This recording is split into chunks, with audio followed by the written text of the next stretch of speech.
Hello my friends and welcome, my name is Dennis and this is the latest update from Ukraine. You probably already know what happened in Kiev and other Ukrainian cities. Yes, they were under the massive strike performed by the Russian strategic aviation. And here you see the picture of the central part of the Kiev city. It's on top of the hill and Russia managed to strike it. By the way, they aimed towards the civilian infrastructure, civilian residential buildings and civilian Children's Hospital Ohmedit. It's the biggest children's hospital in Ukraine. A famous place for good doctors, oncologists at first, and basically of every treatment of the kids. I will not show many of the pictures here, my friends, because you may find them elsewhere on other news sources. Many of the patients of that hospital were wounded, but what I understood for now, there are no life losses among the kids. It's awesome. I think that because the air sirens were announced and kids were evacuated to the basement. At first, the Russians say that Ukraine did it itself. They shot down our peaceful missiles, and also those could be the Patriot missiles, but the high-resolution images of the missiles are already available in the internet. More of those kind of the photos you might find on my Telegram channels with more proofs, with actual videos of those missiles. This is the Russian Ha-101 missile, which has been launched from the Russian Tupolev 95 strategic bomber. It was not intercepted by the Patriot system and went straight to the children's hospital, for example, this one. So after that evidence, Russians started to say nonsense that there was the Ukrainian command center in that hospital. I think that this nonsense is not even discussable. By the way, Russians also targeted the other private clinic. It's called Isida, and actually we were there with my wife, then she was pregnant 10 years ago, but this clinic is nice. It's the maturity house, and basically it's one of the best ones to take care about the pregnant women. So one of the missiles hit that too. Unfortunately, there were many of the casualties, and totally more than 30 people lost their lives because of the Russian attack. Around 150 people, all of them civilians, were delivered to hospitals because they obtained wounds. After I read many of the Russian propaganda media, their publics, their groups on Telegram, and the comments which people write there, well, they were cheerful about the event. They were happy that their air force continued to bomb Ukrainian civilian infrastructure. It's absolutely crazy, you may say, but I think it's the Russian government propaganda of fascism and Nazism. Basically, I'm not gonna concentrate on this particular topic because you may read out any sort of the news about the case and see the picture, but here I want to tell more about the Russian propaganda of really fascism. Showing you the evidence, they require the denazification. In this video, I'm going to refer to Maxim Katz's job. He is the Russian oppositioner. You may have different attitude towards that person, but he released quite powerful video showing that there are definitely Nazis and fascists among the Russian army, and the Russian propaganda supports that. Let's start from the infamous Russian Ruzzian battalion. Definitely those are the open Nazis. You may say that those are Ukrainian colors, but no, this is the sign. It looks like this. Those are the colors of the Russian Empire flag, only used by the ultra-rights in Russia, and also open Nazis.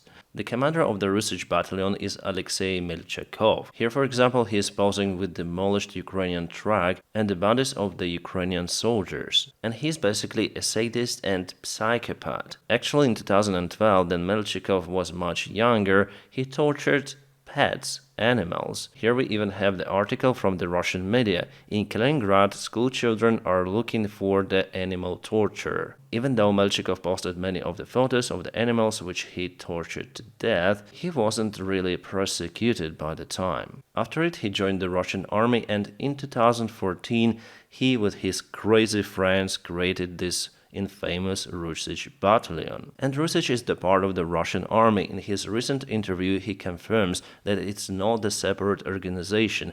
They obey the orders coming from the Russian military command.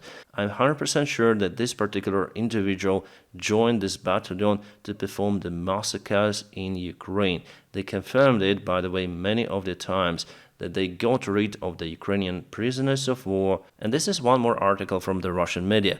Fascist and animal killer from Petersburg went to fight for Lugansk People's Republic. So in 2014, the Russian media itself called the guy a fascist and animal killer. By the way, the nickname of the guy is Fritz. But now Melchikov is the Russian hero and Nazi who obviously performs the denazification of Ukraine. Why is he Nazi? Well, before he openly said about it in his interviews. Я нацист. Я нацист. Я не буду углубляться. Националист, там, патриот, имперское направление и так далее. Я прям говорю, я нацист. Можно руку скинуть. Теперь смеюсь я. Вот уши, вот кишки, вот горящая жопа. Это мой трофей. Кто меня в этом осуждает, могут пойти на 3 известные буквы.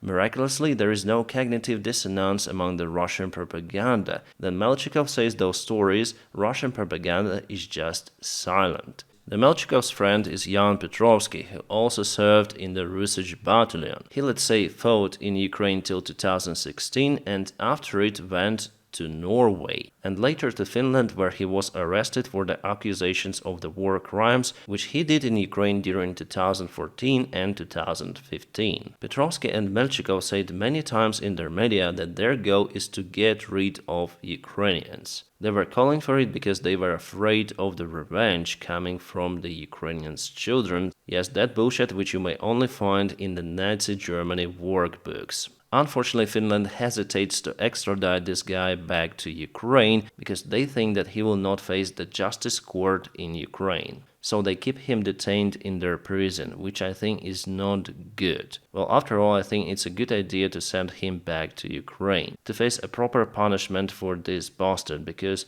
Finland prisons are quite okay, they're cozy, so for him obviously it's better to stay in Finland. Melchikov became so popular that even the big Russian political figures took the photos with him, so clearly there was communication. For example, here is Sergei Aksionov, the head of the occupation administration of Crimea. He even honored Melchikov with some of the medals. Also, Russian members of parliament like Milonov and Borodai met with the guy. Again, by that time it was clear that Melchikov called himself a Nazi.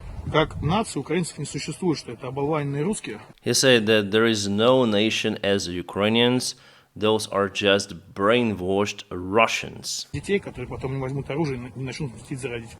So he said that those who are against us should be absolutely demolished because they will not give the birth to their kids and those kids will not shoot in our backs. By the way, once the Russian Foreign Ministry took the photo of Melchikov personally and posted those on their page saying that those are Ukrainian Nazis. Melchikov even argued with the Russian Foreign Ministry and after it the photos disappeared from the Russian Foreign Ministry official page. Also, the Ruzzian battalion through their media called many times not to report that they captured the Ukrainian prisoners of war and they recommend to torture them and finish without any evidence. So what's the logic of it which they explain? Well, in that case, Ukrainians would do the same and the Russian soldiers would hesitate to surrender to Ukrainians. The Ruzzian battalion became so popular that they even launched their own sport food brand Ozverin. I know how to translate that name, but Ozverin means a rage, then you're a beast. So then you take this pill, they mean you turn to the beast or the animal. That's what they turn to. Then they are on the front lines. At least they mean it in their advertisement campaign. And obviously there you can see some of the runes and swastikas. And on the other side of the box they have the slogan, "Take everything, it will be greater than in Bucha," or better than in Bucha. By the way, the Bucha massacres were done by the Russian regular soldiers, nevertheless they acted like Nazis. Because it is a general Russian propaganda and the way how they fight in this war, also against civilians. And Ruzzian is not the only Russian Nazi battalion in the Russian army. There is also the group called Española. It has nothing to do with Spain, just the leader of the group has a nickname Spanish. And here we see the media report that Española has the links to the Russian billionaire brothers Rothenbergs. I think that Rothenberg is not the clear Russian surname. You may probably understand the origin of that surname, where is it coming, but nevertheless, they finance those Nazis. According to the reports from the Russian media, Español is used by the Russian army to test their new modern equipment, like for example drones or the electronic warfare. They give all of that equipment to Española to operate against Ukrainian forces. The Russian propaganda TV says that this brigade is formed out of the football fans. But clearly those are not always the football fans. As you can see on this picture, this guy is open Nazi, judging on his tattoos and many swastikas on his body. So 1, 2, 3, 4.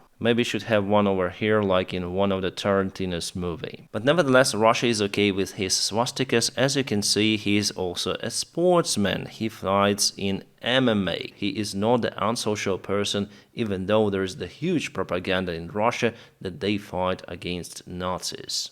Instead, he is the commander of the Russian military company, and here he obtained the medal from his commander-chief. He is very satisfied, but we may see the communist flag on the back. By the way, here is Putin hanging on the wall. So you may say that it is some sort of the nonsense, and I would agree with you, definitely it is, but it is also the part of the Russian regime. Russia actually encourages those busters.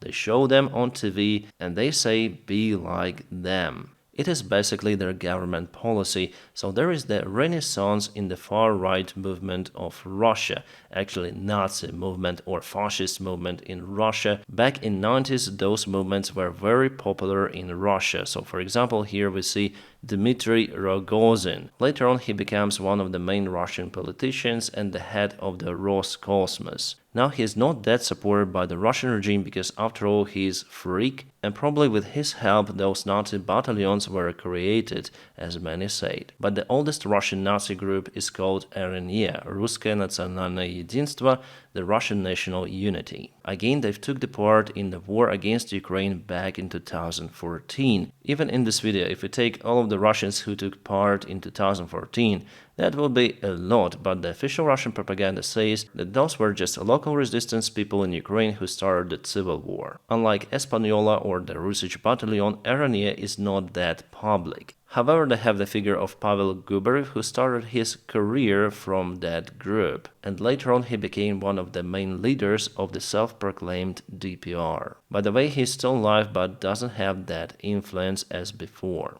And there are some other Russian battalions like that, which are not really famous in the media. This one is called the Imperial Legion, and they also have this imperial flag as their symbol. Before they fought together with the Wagner army, but now they're separated. And here are the medals those soldiers received from the Russian military command, even though they said many times that they're in opposition to Shoigu and Gerasimov. They even received 2 medals of honor and the Medal of Zhukov, the main Soviet general during the Second World War.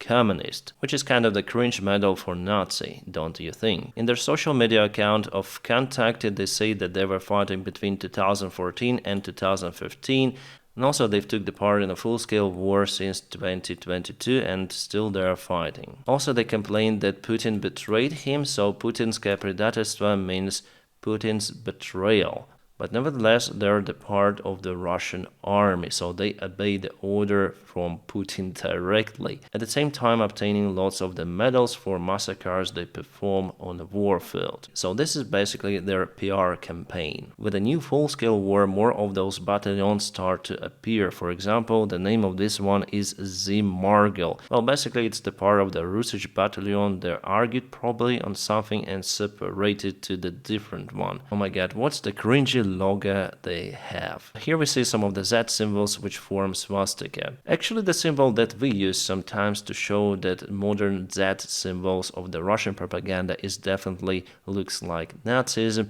but here it is definitely truce. And there are some of the Russian social media warriors and military bloggers who are not openly Nazis, but they follow this Russian mainstream Nazi propaganda. There was the guy, by the way finished by Russians themselves, maybe by the Wagner group, who posed on a concert with a skull telling that they will do that to Ukrainians. Miraculously, but after he received the skull trauma and he died from it. And you might remember our old friends from the Wagner group, Prigozhin and Utkin. Utkin is Mr. Wagner himself. He has a nickname Wagner. Here they say King of Kings, kind of the interesting. Recently Wagner and Prigozhin were honored with a personal memorial. Kind of an interesting case because they've shut down many of the Russian airplanes, helicopters, etc., causing dramatic losses for the Russian army, and they've started a military coup against the Russian regime. So what is happening in Russia sometimes I cannot explain. But what we know for sure that Utkin, so Wagner, was a Nazi, and he also got very tight connections with Putin. He had even the SS tattoos plus the Empire Eagle. And here you can see Putin on this picture. Putin needed Wagner to fight in Chechnya. So Wagner personally has a long story of the confrontation between him and Chechens.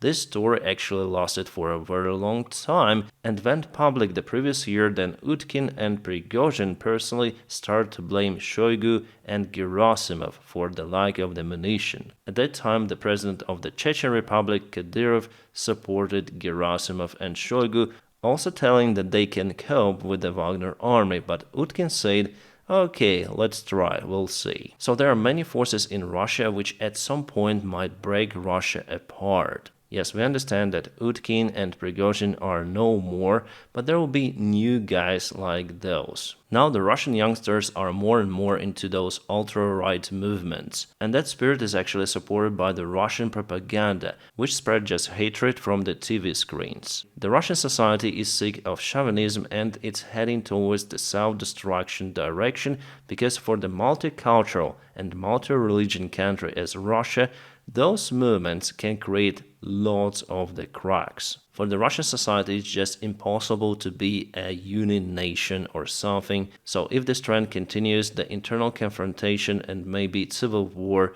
is imminent. Well, I guess there is nothing to stop it any longer. And definitely the Russian propaganda, which is fed by the Russian management, by Putin also himself, is now oriented on distraction and hatred. They have created the new reality in Russia where killing is good, then bombing your enemy with missiles is also great. At the very beginning of the war in 2022, the Russian propaganda was quite polite towards Ukrainians. They said that they're just some of the Ukrainian national battalions, which should be eliminated by the Russian brave warriors, so civilians have nothing to worry about. And now on their TV shows they say that all of the Ukrainians are guilty, that it's the proper thing to bomb Ukrainian cities. The Russian propaganda leader Solovyov even said that it's better to blow up the Kyiv dam to let all of the water to destroy the city. And you know guys, I just missed the point of that transition for the Russian propaganda to be absolutely a Nazi one. And this is the reaction of Putin himself. He went to some sort of the meeting with students, and by that time he already knew that his missiles